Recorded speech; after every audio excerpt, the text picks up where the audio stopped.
fait, le modèle qu'on développe, c'est nécessairement le fruit d'une expérience qui est partagée, le sourire, la bienveillance, le fait de s'intéresser sincèrement à l'autre.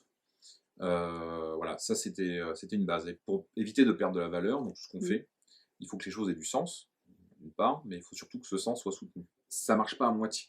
Ça veut dire que si on se dit horizontal, on l'est pour tout. Moi, mes collaborateurs connaissent ma rémunération. Et je ne suis pas le mieux payé de la boîte aujourd'hui. On a un objectif à long terme et sur lequel on a appuyé une vision qui permet de le réaliser. Du coup, après, l'argent, finalement, ça devient quelque chose de très très secondaire. Parce que ça, on sait qu'on peut le perdre du jour au lendemain. Et on sait que c'est pas ça qui donne de la valeur à la vie. Quand tu n'as plus ça en tête, et quand c'est pas forcément ce qui te guide en premier lieu, et ben tu te concentres sur la valeur.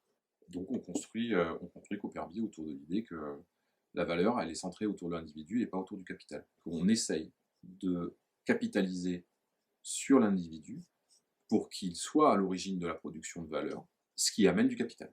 Il y a un concept franco-français, je pense, qui est toujours donc de raisonner en mode problème.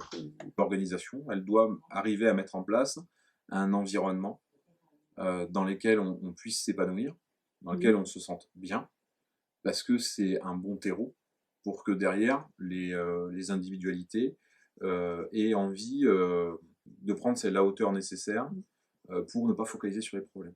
Et si en plus l'environnement est interactif, si l'environnement est bienveillant, et si l'environnement a un sens, ça aide énormément. La R&D, l'innovation, cette vision, en fait, elle est au service du sens. C'est elle qui donne cette vision à long terme, quelque part, qui rassure. Ça participe à la qualité de vie au travail. Donc les gens qui travaillent sur la R&D savent que c'est important, donc ils se sentent encore plus engagés et investis dans leur mission, parce que c'est la synergie du groupe qui les pousse à faire en sorte que ça marche, quoi. Ce socle est extrêmement important. Mais je pense que c'est pas réservé à la petite structure. C'est pour ça que c'est intéressant de faire venir les salariés dans l'actionnariat maintenant. En faisant en sorte que les gens finalement se réapproprient l'entreprise, ou en tout cas la comprennent, on élimine aussi un maximum de barrières entre la gouvernance et les salariés, puisqu'en fait, de toute façon, la vision elle est commune et les intérêts sont communs.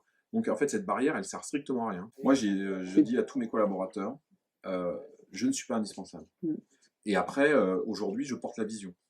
Mais autant je la portais seule, je pense, sur les premières années du projet, autant aujourd'hui, la vision, il y a plein de collaborateurs et de plus en plus de collaborateurs qui savent la porter dans l'entreprise.